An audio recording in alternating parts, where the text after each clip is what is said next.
የፈረንሳዩ ለሞንድ ያወጣው አዲስ የምርመራ ሪፖርት በአፍሪካ ቀንድና በመካከለኛው ምስራቅ የጂኦፖለቲካ ሚዛን ላይ ከፍተኛ ድንጋጤና መነጋገሪያን የፈጠረ ሚስጥርን ይዞ ብቅ ብሏል። የሪፖርቱ ዋነኛ ጭብጥ የተባበሩት አረብ ኤምሬቶች በሶማሊላንድ ግዛት በምትገኘው ስልታዊዋ የበርበራ ከተማ አቅራቢያ የሚገኘውን የአይሮፕላን ማረፊያ ወደ ግዙፍ ወታደራዊ እዝና የጦር ሰፈርነት በከፍተኛ ደረጃ እየቀየረች መሆኑና ይህ ሚስጥራዊ ይዞታም ለአሜሪካና ለእስራኤል ወታደራዊ ኦፕሬሽኖች ማገልገያ እንዲሆን ታስቦ የተዘጋጀ መሆኑን አጋልጧል።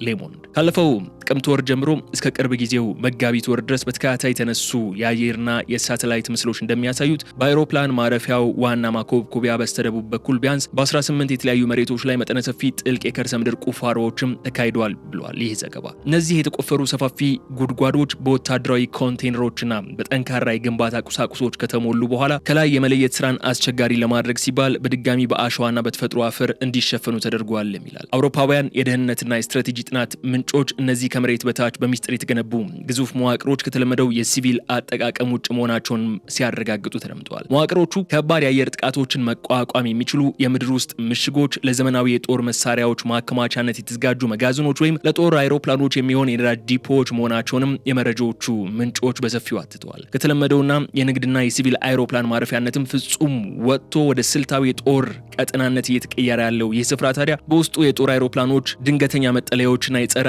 አየር መከላከያ ሚሳኤል ሲስተምም የሚተከልባቸው ከፍ ያሉ የተመሸጉ መድረኮች አካቶ የያዘ በመሆኑ ቀጠናውን ወደ አዲስ የዓለም አቀፍ ኃይሎች ፍልሚያ ማዕከልነት እየቀየረው ይገኛል ተብሏል። ይህንን የግንባታ ይበልጥ አሳሳቢና ሚስጥራዊ የሚያደርገው ደግሞ ግንባታው የሚካሄድበት ፍጥነትና የተመረጠበት ስልታዊ ስፍራ አቀማመጥ ላይ ነው። በርበራ በቀይ ባህር መግቢያና በኤደን ባህር ሰላጤ ላይ የምትገኝ ወሳኝ የባህር በር በመሆኗ የተባበሩት አረብ ኤምሬቶች ይህንን መሰረተ ልማት ማሳደጓ በአካባቢው ላይ ያላትን የባህር ላይ የበላይነት ፍላጎትን በግልጽ ያሳያል። ሆኖም የኤምሬቶች እቅድ ከራሷ ጥቅምና ፍላጎት አልፎ ከአሜሪካው የመካከለኛው ምስራቅ እዝ ወይም ሰንትኮምና ከእስራኤል የደህንነት መዋቅር ጋር መቆራኘቱ በቀጠናው ሀገራት ዘንድ ከፍተኛ ስጋትን የፈጠረ ጉዳይ ሆኗል። የለሞንድ የምርመራ ዘገባ እንደሚያስረዳው ከሆነ ይህ ግንባታ በይፋ እንዳይታወቅ ከፍተኛ ጥንቃቄ ሲደረግበት የቆየ ቢሆንም በየቀኑ ወደ ስፍራው የሚመላለሱት የጭነት መኪኖች ብዛት፣ የኮንክሪት ማደባለቂያዎች እንቅስቃሴና ወታደራዊ መሐንዲሶች መዋቅር ሚስጥሩን ለረጅም ጊዜ መደበቅ እንዳይቻል አድርጎታል። የምድር ውስጥ ቁፋሮዎቹ ስፋትና ጥልቀት ብቻውን የሚያሳዩት ደግሞ ይሄ የጦር ሰፈር ለረጅም ጊዜ አገልግሎትና ለከፍተኛ ጦርነት ታስቦ የተዘጋጀ መሆኑ ነው ተብሏል። በተለይ የአየር መከላከያ ሲስተሞች የሚተከሉባቸው መድረኮች መገንባታቸው በከሩቅ ርቀት የሚሰነዘሩ የሚሳኤልና የድሮን ጥቃቶችን ለመከላከል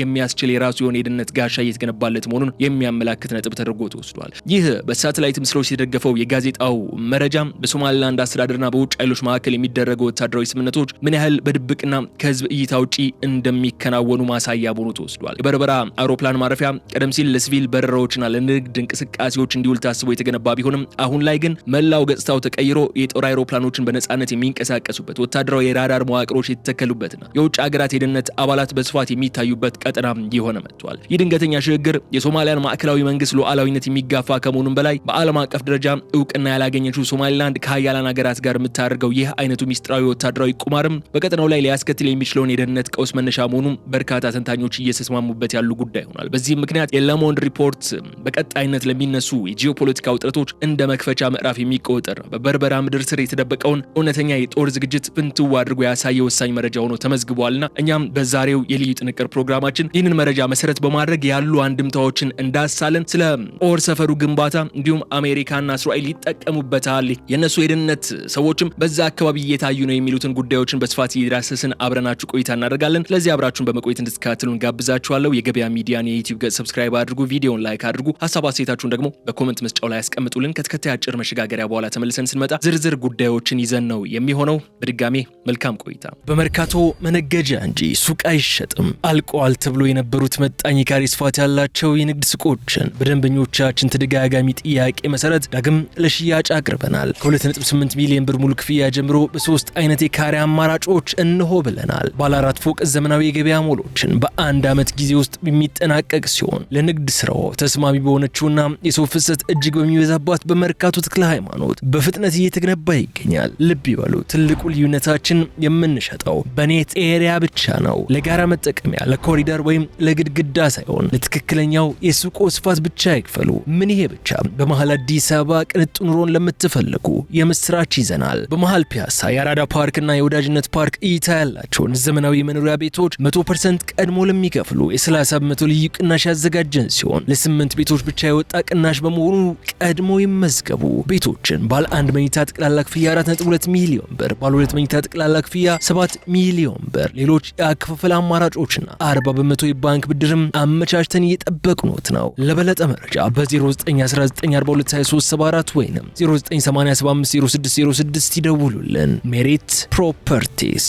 የበርበራው ሚስጥራዊ የጦር ሰፈር ግንባታ በከፍተኛ ፍጥነት መፋጠን በቅርቡ እስራኤል ለሶማሊላንድ በይፋ የሰጠችውን ዲፕሎማሲያዊ እውቅና ቀጥተኛ ውጤት እንጂ በአጋጣሚ የተከሰተ አይደለም። እስራኤል ለሶማሊላንድ የሰጠችው ይህ ታሪካዊና ድንገተኛ እውቅና በሰብአዊ መብት መከበር ወይም በዲፕሎማሲያዊ በጎ ፍቃድ ላይ የተመሰረተ ሳይሆን በኤደን ባህረ ሰላጤና በቀይ ባህር መግቢያ ላይ አዲስና ስልታዊ የጦር ግንባር ምሽግን ለመፍጠር ካላት ጥልቅ ወታደራዊ ስሌት የሚመነጭ ነው ይባላል። የእስራኤል የውጭ ጉዳይ ሚኒስትር ጌዲዮን ሳር ወደ ሶማሊላንድ ዋና ከተማ ሃርጌሳም በሚስጥር ተጉዘው ከሀገሪቱ ከፍተኛ ባለስልጣናት ጋር መክረዋል ነው እየተባለ ያለው። ይህ ጉብኝት ከመደረጉ አስቀድመው ደግሞ የእስራኤል የደህንነት የቴክኖሎጂና የኮማንዶ መኮንኖች በበረራ አውሮፕላን ማረፊያና በአካባቢው ላይ ለወራት የቆየ ጥልቅ የመሬትና የደህንነት ጥናት ሲያካሂዱ ቆይቷልም ነው እየተባለ ያለው። ምንም እንኳን የሶማሊላንድ መከላከያና የውጭ ጉዳይ ባለስልጣናት እስራኤል የሀገሪቱን ጦርና የፖሊስ ኃይል እያሰለጠነች መሆኑን በይፋ ባያምኑም የጦር ሰፈር ስለመስጠት የሚደረገውን ድርድር በአደባባይ ለመካድ ቢሞክሩም ከቴልአቪቭ የውጭ ጉዳይ ሚኒስትርና ከደህንነት ተቋማት እየወጡ ያሉት አማኒ መረጃዎች ግን በበርበራ የጦር ሰፈር የመመስረቱ ጉዳይ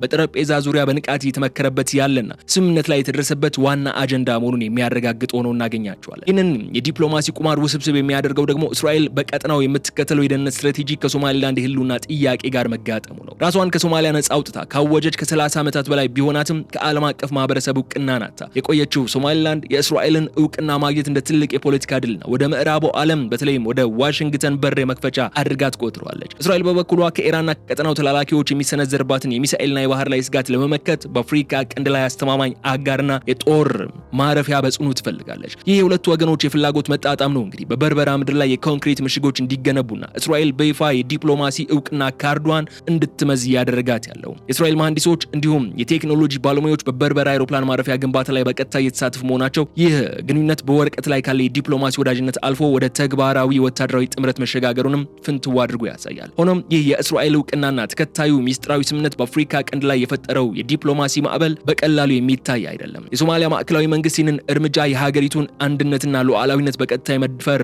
ተግባር አድርጎ የፈረጀው ሲሆን እስራኤል አፍሪካን ምድር ለራሷ ቀጠናዊ ጦርነትና ፍላጎት ማስፈጸሚያ እያዋለችው መሆኑን በግልጽ ለተባበሩት መንግስታት ድርጅትና ለአፍሪካ ህብረት አቤቱታዋንም እያቀረበች ትገኛለች ተብሏል። በእስራኤል በኩል ደግሞ ይህ ስምምነት በኤደን ባህረ ሰላጤ ላይ የሚንቀሳቀሱ መርከቦችን ደህንነት ለመጠበቅና የጠላቶቿን እንቅስቃሴ በቅርብ ርቀት ለመከታተል የሚያስችል በመሆኑ ምንም አይነት ዓለም አቀፍ ዲፕሎማሲያዊ ጫና ወይም የሞቃዲሾ መንግስት ተቃውሞ ከጀመረው ግንባታ ሊያስተጓጉለው እንዳልቻለም የምርመራ ሪፖርቶች ያመለክታሉ። በዚህ ምክንያት ነው እስራኤል ዲፕሎማሲያዊ እውቅና በበርበራ እየተገነባ ላለው ሚስጥራዊ ወታደራዊ ምሽግ እንደ ህጋዊ መሸፈኛና ስልታዊ መነሻ ሆኖ ያገለግላል እየተባለ የሚገኘው። ይህንን ሚስጥራዊ የበርበራ ወደብ ወታደራዊ ግንባታ እጅግ አስቸኳይ ስልታዊና ወሳኝ ያደረገው ዋነኛው ምክንያት ደግሞ በየመን የሚንቀሳቀሱትና በኢራን ይደገፋሉ የሚባሉት የሁቲ አማጽያን በቀይ ባህር በኤደን ባህረ ሰላጤና በባቤል መንደብ ጠባብ የባህር መስመር ላይ የሚደቅኑት ተከታታይ የሮኬት ባሊስቲክ ሚሳኤልና የድሮን ጥቃት ምክንያት ነው። ሁቲዎች በእስራኤል በአሜሪካና በሌሎች ምዕራባውያን የንግድና የጦር መርከቦች ላይ የሚፈጽሙት ይህ ተስፋፊ የሆነው ጥቃት መላውን የዓለም አቀፍ የንግድ መስመር በማስተጓጎልና የጭነት ዋጋን በከፍተኛ ደረጃ በመጨመር ይታወቃል።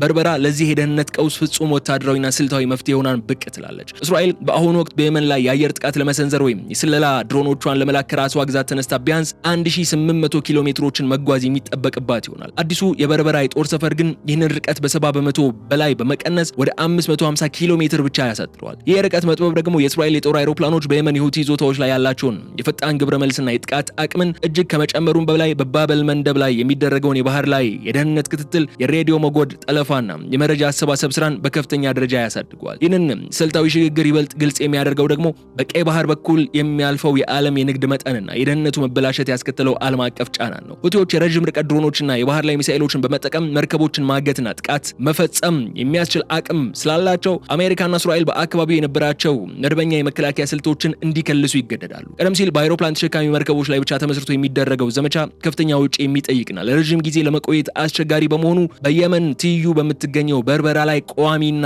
ጠንካራ የመሬት ላይ ወታደራዊ ምሽግን መገንባት ለአሜሪካው ሴንትኮምና ለእስራኤል የደህንነት ኃይሎች ዋነኛ አማራጭ ሆኖ ብቅ ይላል። የበርበራ አውሮፕላን ማረፊያ ከመሬት በታች የሚሰሩት የነዳጅና የጦር መሳሪያ ማከማቻዎች ይህንን የረዥም ጊዜ የባህር ላይ ቁጥጥርና የአየር ላይ ስምሪትን ያለምንም መቆራረጥ ለመደገፍ ታስበውም የተገነቡ መዋቅሮች ናቸው። በዚህ ምክንያትም ነው የበርበራ የጦር ሰፈር ግንባታ ቀጠናዊ ይዘት ያለው ብቻ ሲሆን መላውን ዓለም አቀፍ የባህር ላይ ትራፊክ ፍሰት ማን እንደሚቆጣጠረው የሚወሰንበት የታላላቅ ኃይሎች ፍልሚያ ማዕከል የሚሆነው።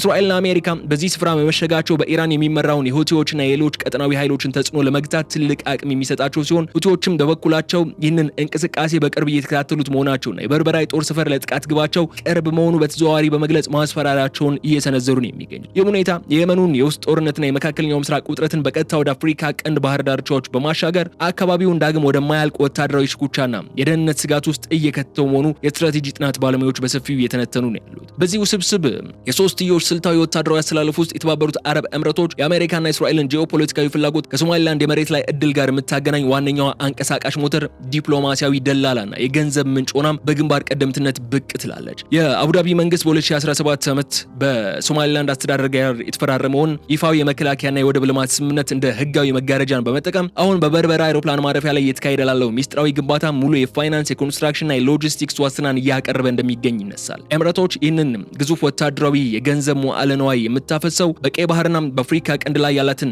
የባህር ላይ የበላይነት ለማረጋገጥ እንዲሁም የኢራንን ቀጠናዊ ተጽዕኖ ለመግታት ካላት የረጅም ጊዜ ስልታዊ ፍላጎት በሚመነጭ ሲሆን በዋሽንግተን ከሚገኙ የአሜሪካ ውሳኔ ሰጪ አካላት ጋር በምታደርገው የሎቢ ስራና የዲፕሎማሲ ድርድርም ዋሽንግተን ለሃርጌሳ አስተዳደር ይፋዊ እውቅና እንድትሰጥ ወይም ወታደራዊ ትብብሯ እንድታጠናክር ከጀርባውና ከፍተኛ ጫናና ግፊትን ስታደርግ ቆይታለች። ይህንን የኤምሬቶች ስትራቴጂካዊ ሚና ይበልጥ ግልጽ የሚያደርገው ሀገሪቱ ከአብርሃም ስምምነት በኋላ ከእስራኤል ጋር የመሰረተችውን ጥልቅ የደህንነት ትስስር እንዲሁም ይህንን ትስስር ወደ አፍሪካ ቀንድ የመለጠጥ ፍላጎቷ ነው። አቡዳቢ ቀደም ሲል በየመን የእርስ በርስ ጦርነት ወቅት የበርበራን ወደብና አውሮፕላን ማረፊያን ለራሷ ወታደራዊ ስምሪትና ለኮማንዶዎቿ ማሰልጠኛነት በስፋት የተጠቀመችበት ስለመሆኑ ይነሳል። አሁን ላይ ግን የራሷን ይዞታዎች በማስፋፋትና የከርሰ ምድር ምሽጎቿን በመገንባት ለእስራኤል የደህንነት ኃይሎችና ለአሜሪካ መካከለኛው እዝ ወይም ሴንትኮም የፊት ለፊት መደገፊያ ስልታዊ ምሽግ አሳልፋ እየሰጠች መሆኑን በግልጽ እየታየ ነው ይላሉ። የአይነቱ የውክልና የጦር ሰፈር ዝግጅት ኤምሬቶች በቀጥታ ቀጠናው ኃይላት ጋር ሳትጋጭ ነገር ግን የእስራኤልና የአሜሪካን ወታደራዊ ጋሻ ከፊት በማስቀደም የራሷን የንግድና የባህር ላይ ጥቅሞችን ይበልጥ ደህንነታቸውን የተጠበቀ ለማድረግም የያዘችው ረቂቅ ዲፕሎማሲያዊ አካሄድ ነው። ሆኖም ኤምሬቶች በዚህ የሚስጥር ግንባታ ውስጥ የያዘችው የአገናኝነቱ ሚና በቀጠናው ሀገራት ዘንድ ከፍተኛ ጥርጣሬን፣ ቅሬታንና ውጥረቱን እየፈጠረ ይገኛል። የሞቃዲሾ ማዕከላዊ መንግስት አቡዳቢን የሶማሊያን አንድነት ለመከፋፈልና ሉዓላዊነቷን ለመጣስ የውጭ ኃይላትን መሳሪያ ሆና እያገለገለች ነው በሚል በጽኑ የሚኮንን ሲሆን በበርበራ የሚደረገውን ይህ ኢንቨስትመንት ሰላማዊ ልማት ፕሮጀክት ሳይሆን ቀጠናውን ወደ ጦርነት አዙሪት የሚከት አደገኛ አካሄድ ስለመሆኑም ይገልጻል። የተባበሩት አረብ ኤምሬቶች ግን የዓለም አቀፍ የባህር መስመሮች ደህንነት ለመጠበቅና የቀጠናውን መረጋጋት ለማረጋገጥ በሚል ሰበብ የገንዘብና የቴክኖሎጂ አቅሟን ተጠቅማ በሃርጌሳ በቴልአቪቭና በዋሽንግተን መካከል ያለውን ወታደራዊ ትስስር እንደ ዋና አስተናጋጅ ሆና ማፋጠኗን ቀጥላበታለች። የአሜሪካ ጦር በዚህ ሚስጥራዊ የበርበራ የኮንክሪት ምሽግ ግንባታ ውስጥ እጁን ያስገባበት ዋነኛው ምክንያት ደግሞ ዋሽንግተን በመካከለኛው ምስራቅ ካሉ ባህላዊ የባህረ ሰላጤው ሀገራት ወታደራዊ እዞችና ንብረቶችን በከፊል ማስወጣት ወይም የመቀየር አዲስ ስልታዊ ሽግግር አካል በመሆን ነው። አሜሪካ መካከለኛው እዝ ወይም ሴንትኮም ከፍተኛ ወታደራዊ መኮንኖችና የቀድሞ የእዙ አዛዥ ጀነራል ፍራንክ ማኬንዚ በይፋ እንዳረጋገጡት በአሁኑ ወቅት በአረብ ኤምሬቶች፣ በኩዌት፣ በኳታርና በባህሬን የሚገኙት እነዚህ ግዙፍ የአሜሪካ ጦር ሰፈሮች ለኢራን የረዥም ርቀት ሚሳይሎች፣ ባሊስቲክ ሮኬቶችና የተራቀቁ ድሮኖች ጥቃት እጅግ የተጋለጡና በቀላሉ ሊመቱ የሚችሉ ሆኗል። ዋሽንግተን ስልታዊ የሆኑ የወታደራዊ መረጃ መሰብሰቢያዎችን፣ የቴክኖሎጂ ንብረቶቿንና የጦር ሰፈሮቿን ይበልጥ ደህንነቱ ወደ ተጠበቀው ከኢራን ቀጥተኛ የሮኬት ክልል ውጭ ወደ ሆነው የአፍሪካ ቀንድ ቀጠናና ሉዓላዊነታቸው በዓለም አቀፍ ደረጃ ባይረጋገጥም ግን በአንጻራዊ ሁኔታ የተረጋጋ አስተዳደራዊና የህዝብ ድጋፍ ወዳላቸው ያላቸው እንደ ሶማሊላንድ ያሉ አካባቢዎች ማዘዋወርን እንደ ዋነኛ የብሔራዊ ደህንነት እቅድን ትይዟለች። ይህንን የአሜሪካን ወታደራዊ ፖሊሲ ሽግግር ይበልጥ ጥልቅ የሚያደርገው ደግሞ ዋሽንግተን በቀጥታ በጦርነቱ ውስጥ ሳትገባ ቀጠናዊ ስጋቶችን የመቆጣጠር ፍላጎቷና የጦር ኃይሏን የማሰራጨት ስልት ነው። አሜሪካም በጅቡቲ የሚገኘውን የካምፕ ሌሞኔር የጦር ሰፈሯን ለረጅም ዓመታት በአፍሪካ ቀንድ ዋነኛ ማዘዣ አድርጋ የተጠቀመችበት ቢሆንም በጅቡቲ ውስጥ የቻይና ጦር ሰፈር መገንባቱና የጅቡቲ መንግስት በምዕራባውያን ላይ የሚከተለው ዲፕሎማሲያዊ ሚዛን ለዋሽንግተን ሌላ ተጨማሪ አስተማማኝ ምትክ የጦር ሰፈር መፈለግ ግዴታን አድርጎባታል። በርበራ ደግሞ ለአሜሪካ ባህር ኃይልና ለአየር ኃይል ስምሪት ፍጹም አመቺ የሆነ ስልታዊ መገኛ ስላላት ሴንትኮም ይህንን ይዞታ በመጠቀም በቀይ ባህርና በኤደን ባህረ ሰላጤ ላይ ያለውን የባህር ላይ ቁጥጥር ያለምንም የቴክኖሎጂና የሎጂስቲክስ መቆራረጥ ለማካሄድ ያስችሏል። ይህ ሽግግር አሜሪካ በቀጥታ ከኢራን ወይም ከሁቲዎች ጋር ፊት ለፊት ከመጋፈጥ ይልቅ ቀጠናዊ አጋሮቿ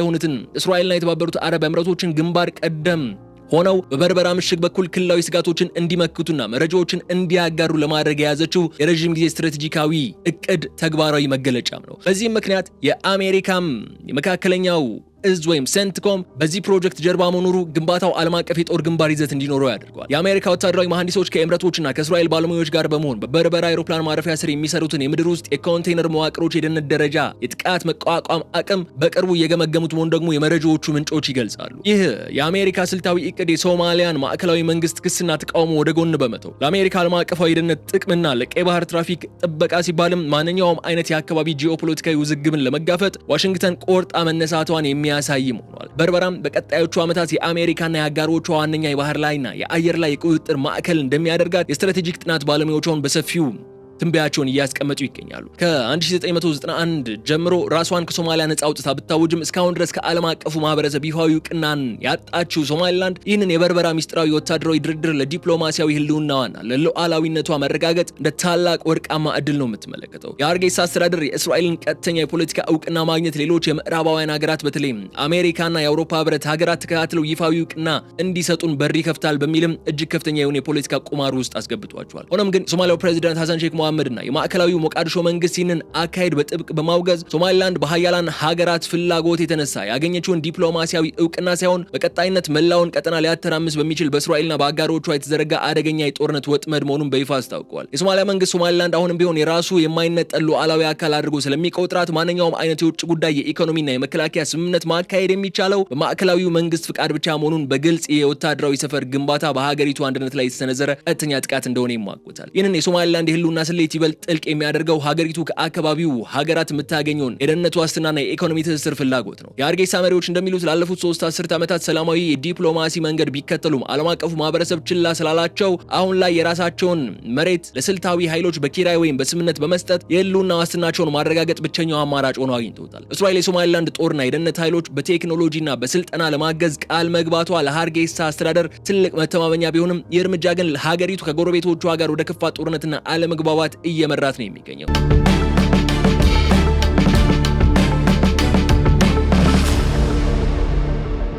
የሞቃዲሾ መንግስት ይህንን ስምምነት ለማክሸፍ ከአረብ ሊግ ከእስላማዊ ትብብር ድርጅትና ሌሎች ክልላዊ ኃይላት ጋር በመሆን በሶማሊላንድ ላይ ዲፕሎማሲያዊና የኢኮኖሚ ማዕቀብን ለመጣል እየተንቀሳቀሰ መሆኑ የሀርጌሳ ስልት ወደ ከፋ የደህንነት ቀውስ ሊቀየር የሚችልበት እድል ስለመኖሩ ያሳያል። በዚህም ምክንያት የሶማሊላንድ የፖለቲካ ውሳኔ ከህልውና እውቅና ይልቅ ወደ አደገኛ የደህንነት ወጥመድነት የመቀየር እድሉ እጅግ ከፍተኛ መሆኑን በርካቶች የሚስማሙበትና እያስጠነቀቁት ያለ ጉዳይ ሆኗል። ሶማሊላንድ የበርበራን አውሮፕላን ማረፊያ ለአሜሪካ፣ ለእስራኤልና ለኤምሬቶች ወታደራዊ ኦፕሬሽኖች አሳልፋ በመስጠቷ ምክንያት በኢራን የሚደገፉ የሁቲ አማጽያንና በቀጠናው የሚንቀሳቀሱ እንደ አልሸባብ ያሉ አሸባሪ ቡድኖች ዋነኛ የጥቃት ኢላማ ልታደርጋቸው ትችላለች። ይህ ማለት ቀደም ሲል በአፍሪካ ቀንድ በአንጻራዊ ሁኔታ እጅግ ሰላማዊና የተረጋጋች ተብላ የምትታወቀው ሶማሊላንድ የውጭ ኃይላትን ጥቅም ለመጠበቅ ስትል የራሷን የውስጥ ሰላምና የህዝቧን ደህንነት አደጋ ላይ ልታጋለጥ የምትችልበት ሁኔታ ሊፈጠር ይችላል። የሀርጌሳ ባለስልጣናት የወሰዱት ስልታዊ እንቅስቃሴና እንደ ቁማር የተወሰደው እርምጃቸው የረጅም ጊዜ ጥቅምን የሚያስገኝ የዲፕሎማሲ ድል ይሁን ወይም ሀገሪቱን ዳግም ወደማታገግምበት የጦርነት ማዕከልነት የሚከት ወጥመድ በቀጣዮቹ ወራት ሊታይ የሚችል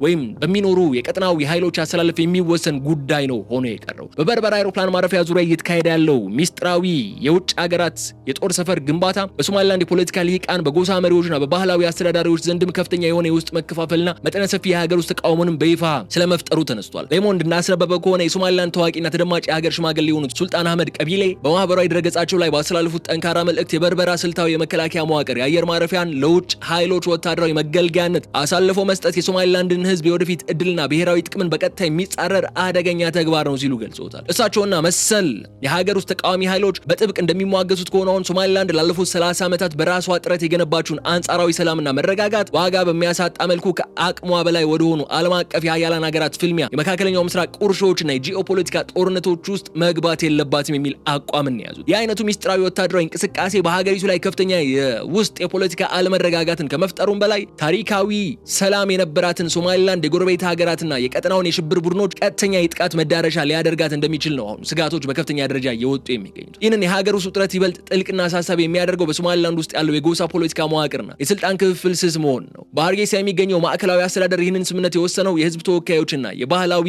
የጎሳ ምክር ቤቶችን ሳያማክር በሚስጥር ነው መባሉ በበርበራ አካባቢ የሚኖርና የወደቡን ጥቅምና የአየር ማረፊያውን ደህንነት በቀጥታ የሚጋሩ የአካባቢው ማህበረሰቦች መንግስትን ከፍተኛ ጥርጣሬ ውስጥ አስገብተው እንዲመለከቱት አድርጓቸዋል። ተቃዋሚዎቹ እንደሚሉት አሁን እስራኤልና አሜሪካ በበርበራ በመሸጋቸው ለሶማሊላንድ ህዝብ የሚያመጣው የኢኮኖሚ ወይም የዲፕሎማሲ ጥቅም ሳይኖር ሀገሪቱ በየመን የሁቲ አማጽያን የሚሳኤል ክልል ውስጥ እንድትገባና የድሮን ጥቃቶች ሰለባ እንድትሆንም በር የሚከፍት ነው። ይህ ደግሞ በሀገሪቱ የቱሪዝም የንግድና የወደብ ኢንቨስትመንት ላይ ሊጠገን የማይችል ኢኮኖሚያዊና ማህበራዊ ኪሳራን ያስከትላል የሚል ስጋት በነጋዴውና በወጣቱ ማህበረሰብ ዘንድ በሰፊው እየተንጸባረቀ ይገኛል። በዚህም ምክንያት ነው የበርበራው ሚስጥራዊ ወታደራዊ ግንባታ የሶማሊላንድን የውስጥ ፖለቲካዊ ምህዳር ወደ አዲስ የቀውስ ምዕራፍ እየመራው መሆኑ በግልጽ የሚታየው። የሀገር ውስጥ ተቃውሞ እያደገ መምጣቱ በመንግስት ላይ የሚደረገውን እምነት የሸረሸረው ሲሆን የደህንነት ኃይሎችም ተቃውሞ የሚያስነሱ የሲቪል ማህበረሰብ መሪዎችና ጋዜጠኞችን ለማፈን የሚወስዷቸው እርምጃዎች የውስጥ ውጥረቱን ይበልጥ እንዲባባስ ሊያደርጉ ይችላሉ ተብሏል።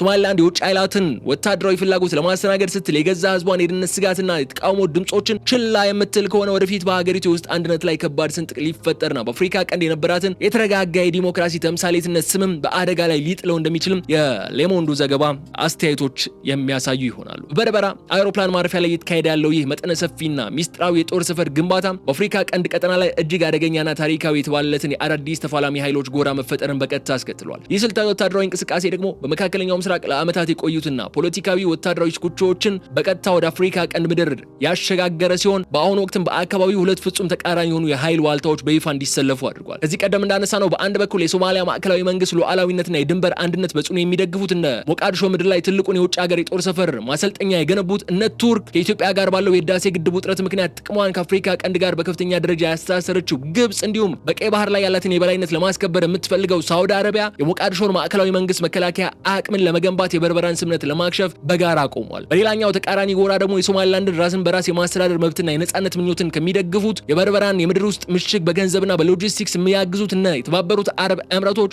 አዲሱን የዲፕሎማሲ እውቅና የሰጠችውን እስራኤል ከሶማሊላንድ ጋር ከዚህ ቀደም የባህር በር የመግባቢያ ሰነድን የተፈራረመችው ኢትዮጵያም እዚህ ብድብ ላይ ተሰልፈዋል። ይህንን አዲስ የቀጠናዊ ኃይል አሰላለፍ ይበልጥ ውስብስብና አሳሳቢ የሚያደርገው ደግሞ የቱርክና የግብጽ ወታደራዊ ስልቶች ከሶማሊያ ብሔራዊ መከላከያ ፍላጎት ጋር መጋጠማቸውና በተግባር ወደ መሬት መውረዳቸው ነው። ቱርክ ከሶማሊያ ጋር የፈረመችውን የባህር ላይ ደህንነትና የመከላከያ ስምምነት መሰረት በማድረግ የሶማሊያን ባህር ዳርቻዎች ከማንኛውም የውጭ ጣልቃ ገብነት ለመጠበቅና የሶማሊያን ባህር ኃይል ዘመናዊ ለማድረግ ቃል ገብታን በስፋት እየተንቀሳቀሰች ትገኛለች። ከዚህ ጋር በተያያዙ ነጥቦች ከዚህ ቀደም በተከታታይ 2 ቀናት ይሰራንላችኋሉ። የቱርክ በሶማሊያ ላይ ያላት ፍላጎት፣ በሶማሊያ ላይ የምታደርገው እንቅስቃሴ ቱርክ እስከምን ድረስ ነው ሶማሊያ ላይ ኢንቨስት እያደረገች ያለችው የሚለውን ሌሎች ፕሮግራሞችን አዘጋጅተን ነበር። የትላንት ወዲያ ፕሮግራሞችን መከታተል ትችላላችሁ። አሁን ግን ወደ ዛሬው የሶማሊላንዱና ይህ በኤምሬትስ ድጋፍ እየተገነባ ስላለው የጦር ሰፈር የሚመለከቱ ሌሎች ጉዳዮቻችን እናምራ። በሶማሊላንድ የበርበራ አውሮፕላን ማረፊያ ላይ እየተካሄደ ያለው አዲስ ወታደራዊ መዋቅር በቀጠናው ጎረቤት ሀገራት በተለይም በጅቡቲ መንግስት ዘንድ ከፍተኛ የሆነ የደህንነት ስጋት፣ የኢኮኖሚ ስጋትና ታይቶ የማይታወቅ ዲፕሎማሲያዊ ምሬትንም በይፋ እያስከተለ ነው እየተባለ ነው ያለው። የጅቡቲው ፕሬዝዳንት እስማኤል ኦማር ጊሌ የተባበሩት አረብ ኤምሬቶች በአፍሪካ ቀንድ ላይ የምታደርገውን ወታደራዊና ፖለቲካዊ ጣልቃ ገብነት በጥብቅ ሲነቅፉና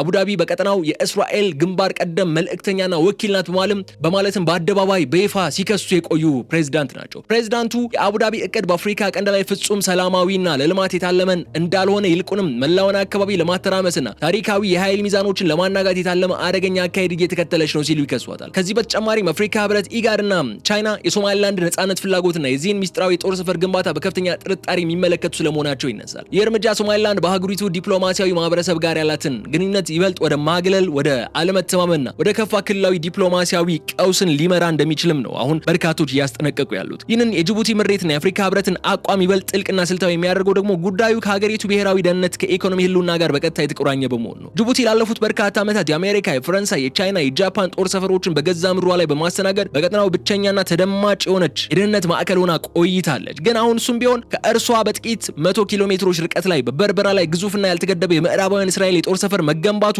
ብሎም ኢትዮጵያም በሶማሊላንድ በኩል የወጪና የገቢ ንግዷን ልታሳልጥ የምትችልበት እድሎች ብቅ ማለታቸው የጅቡቲን ስልታዊ የጂኦፖለቲካ የበላይነትና የወደብ ገቢን በእጅጉ አደጋ ላይ ይጥለዋል። አፍሪካ ህብረት በበኩሉ እውቅና የሌላት ሶማሊላንድ የውጭ ኃይላትን ጦር በሚስጥር ማመሸጓ በአህጉሪቱ ህግጋት የተደነገገውን የሀገራት ድንበር የማይደፈር መሆኑና የሉዓላዊነት ክብር መርህን በቀጥታ የሚጥስ በመሆኑ የአካሄድ በሌሎች የአፍሪካ ሀገራት ውስጥ ላሉ የመገንጠል ዝንባሌ ላላቸው ክልሎች መጥፎ አርአያ ይሆናል በሚልም በከፍተኛ ሁኔታ ስጋትን አለው። የዕለቱን የልዩ ጥንቅር ቆይታችን ስናጠቃለው ግን የተከበራችሁ የገበያ ሚዲያ ተከታታዮቻችን በሶማሊላንድ የበርበራ አውሮፕላን ማረፊያና ወደብ ዙሪያ በሚስጥር እየተካሄደ ያለው መጠነ ሰፊ ከርሰ ምድር ወታደራዊ ግንባታ ምንም እንኳን በሃርጌሳ ከፍተኛ ባለስልጣናት በአደባባይ ቢካድም በሳተላይት ምስሎች በአውሮፓውያን የደህንነት ምንጮችና በዓለም አቀፍ የምርመራ ሪፖርቶች የተረጋገጠ የአፍሪካ ቀንድን አዲሱና የማይቀረው እውነታ ሆኗል። ይህ ስልታዊ ስፍራ ወደፊት ሙሉ በሙሉ በእስራኤል የጦር ኃይሎች ቀጥተኛ እዝ የሚመራ ቋሚ ይዞታ ወይስ በተባበሩት አረብ ኤምሬቶች ቁጥጥር ስር ሆኖ ለአሜሪካ ሴንትኮምና ለእስራኤል የጋራ የአየር ላይና የባህር ላይ ኦፕሬሽኖች በሊዝ የሚያገለግል ተለዋጭ የጦር ቀጠና ይሆናል የሚለው ግን ገና በሂደት በቀጣዮቹ ወራት የሚታይ ነው የሚሆነው። ሆኖም ግን አንድ ፍጹም ግልጽ የሆነ ሀቅን ማንሳት እንችላለን። የበርበራ የጦር ሰፈር ግንባታ የዓለም አቀፍ ኃይላን ሀገራት ወታደራዊ ሽግግር ፍላጎትን፣ የየመኑን የሁቲ አማጽያን የባህር ላይ ጥቃት ስጋትና የሶማሊላንድን የነጻነት እውቅና የማግኘት ጥማት በአንድ ላይ አስተሳስሮ የያዘ መሆኑ ነው። መላው የአፍሪካ ቀንድ ቀጠና ወደ አዲስና ከባድ የጂኦፖለቲካዊ ውጥረት ምዕራፍ መሸጋገሩም ደግሞ በዚሁ ምክንያት ማለት ነው ፍጹም የማይቀረው ጉዳይ ነው እየሆነ ያለው። የዚህ ስልታዊ ሚና የወደፊት አቅጣጫ የሚወስነው ደግሞ በበርበራ ምድር ላይ በሚሰለፉት የጦር መሳሪያዎች አይነትና በሚከናወኑት ወታደራዊ ስምሪቶች ስፋት ላይ ነው ተብሎ ነው የሚታመነው። ይዞታው ወደፊት የአሜሪካና እስራኤል የተራቀቁ የድሮን ማዕከላት፣ የራዳር መረጃ ጠለፋ መዋቅሮችንና የረጅም ርቀት ጸረ አየር መከላከያ ሚሳኤሎችን በይፋ የሚተከሉበት ቀጠና ከሆነም በበርበራ ከቀይ ባህር አልፋ መላውን የምስራቅ አፍሪካ የአየር ክልል የምትቆጣጠር ቁልፍ ማዕከልን መሆኗ የማይቀር ይሆናል። ይህ ደግሞ በሞቃዲሾ በኩል የተሰለፉትን የቱርክና የግብጽ ጥምረት ይበልጥ ወደ ከረረ ወታደራዊ ምላሽ ሊያስገባቸው የሚችል ሲሆን ካይሮና አንካራ በሶማሊያ ባህር ዳርቻዎች ላይ የባህር ኃይል መርከቦቻቸውን በስፋት በማስፈር የበርበራን ስልታዊ እንቅስቃሴ ለመገደብ አጸፋዊ እርምጃዎችን እንዲወስዱ ግድ ይላቸዋል። በዚህም ምክንያት ነው የበርበራ ስልታዊ ሚና በቀጠናው ሰላምን የሚያሰፍን ሳይሆን የሀያላን ሀገራት የውክልና ጦርነት ፍላጎት በምስራቅ አፍሪካ ምድር ላይ የሚያፋጥን ቀስቃሽ ሞተር የመሆን ድሉ እጅግ ከፍተኛ ነው የሚባለው። የበርበራ ወደፊት እጣ ፋንታ የሶማሊላንድን የነጻነት ህልም ወደ ማሳካት ሊያመራት ወይም ደግሞ በተቃራኒው የሀገሪቱን አንጻራዊ ሰላምና ህልውናን ወደሚያጠፋ የደህንነት ማዕበል ውስጥ ሊከታት የሚችል ነው። የሃርጌሳ አስተዳደር ይህንን ወታደራዊ ቁማር የተጫወተው ደግሞ ዓለም አቀፍ እውቅናን ፍለጋ ቢሆንም በተግባር ግን ሀገሪቱ የኢራን የሁቲዎችና የቀጠናውን የጸረ ምዕራባውያን ኃይላት ዋነኛ የጥቃት ኢላማ ሊያደርጋት የሚችል እርምጃና እንቅስቃሴን ያደርገው። ከዚህ በተጨማሪም በሶማሊላንድ ውስጥ እየተቀጣጠለ ያለው የውስጥ የህዝብና የባህላዊ መሪዎች ተቃውሞ መንግስት ከውጭ ኃይላት ጋር የገባውን ሚስጥራዊ ውል ወደፊት ተግባራዊ ለማድረግ የውስጥ ፖለቲካዊ ቀውስ ሊፈጠርበት እንደሚችል የሚያሳይ ሆኖ ይነሳል። የበርበራ ሚስጥራዊ ጦር ሰፈር ግንባታ ግን የአፍሪካ ቀንድን ዲፕሎማሲያዊ እንዲሁም ወታደራዊ ካርታ ሙሉ በሙሉ የለወጠ ታሪካዊ ክስተት ሲሆን ውጤቱም በቀጣዮቹ ዓመታት በቀጠናው ላይ ለሚከሰቱት ማናቸውም የድንበር የባህር ላይና የአየር ላይ ፍልሚያዎች ዋነኛ መነሻ ምክንያት ሆኖ እንደሚቀጥል የስትራቴጂክ ጥናት ባለሙያዎች በሰፊው እያስጠነቀቁና እየተነበዩ ነው የሚገኙት በማለት የዕለቱን የልዩ ጥንቅር ፕሮግራማችን እዚህ ላይ እንቋጫለን። የተከበራችሁ የገበያ ሚዲያ ተከታታዮቻችን በቀጣይ በሌላ ጉዳይ መልሰን እስክንገናኝ ድረስ አብራችሁን ስለቆያችሁ እጅግ አድርጌ አመስግኜ እዚህ ጋር ሰናበታችኋለሁ። የገበያ ሚዲያን የዩቲዩብ ገጽ ሰብስክራይብ አድርጉ፣ ቪዲዮውን ላይክ አድርጉ፣ ሐሳብ አስተያየታችሁን ደግሞ እንደተለመደው በኮሜንት መስጫው ላይ እንድታስቀምጡልን ጋብዛለሁ። በቀጣይ በሌላ ቪዲዮ መልሰን እንመጣለን። እስከዛ ድረስ በሰላም ሰንብቱልኝ። ሰላም። በመርካቶ መነገጃ እንጂ ሱቅ አይሸጥም። አልቋል ተብሎ የነበሩት መጣኝ ካሬ ስፋት ያላቸው የንግድ ሱቆችን በደንበኞቻችን ተደጋጋሚ ጥያቄ መሰረት ዳግም ለሽያጭ አቅርበናል። ከ2.8 ሚሊዮን ብር ሙሉ ክፍያ ጀምሮ በሶስት አይነት የካሬ አማራጮች እንሆ ብለናል። ባለ 4 ፎቅ ዘመናዊ የገበያ ሞሎችን በአንድ ዓመት ጊዜ ውስጥ የሚጠናቀቅ ሲሆን ለንግድ ስራው ተስማሚ በሆነችውና የሰው ፍሰት እጅግ በሚበዛባት በመርካቶ ተክለ ሃይማኖት በፍጥነት እየተገነባ ይገኛል። ልብ ይበሉ፣ ትልቁ ልዩነታችን የምንሸጠው በኔት ኤሪያ ብቻ ነው። ለጋራ መጠቀሚያ፣ ለኮሪደር ወይም ለግድግዳ ሳይሆን ለትክክለኛው የሱቆ ስፋት ብቻ ይክፈሉ። ምን ይሄ ብቻ! በመሃል አዲስ አበባ ቅንጡ ኑሮን ለምትፈልጉ የምስራች ይዘናል። በመሃል ፒያሳ የአራዳ ፓርክና የወዳጅነት ፓርክ እይታ ያላቸውን ዘመናዊ መኖሪያ ቤቶች 100% ቀድሞ ለሚከፍሉ የ30% ልዩ ቅናሽ ያዘጋጀን ሲሆን ለ8 ቤቶች ብቻ የወጣ ቅናሽ በመሆኑ ቀድሞ ይመዝገቡ። ቤቶችን ባለ 1 መኝታ ጠቅላላ ክፍያ 4.2 ሚሊዮን ብር፣ ባለ 2 መኝታ ጠቅላላ ክፍያ 7 7 ሚሊዮን ብር፣ ሌሎች የአከፋፈል አማራጮችና 40% የባንክ ብድርም አመቻችተን እየጠበቅኑት ነው። ለበለጠ መረጃ በ0919422374 ወይም 0987506006 ይደውሉልን። ሜሪት ፕሮፐርቲስ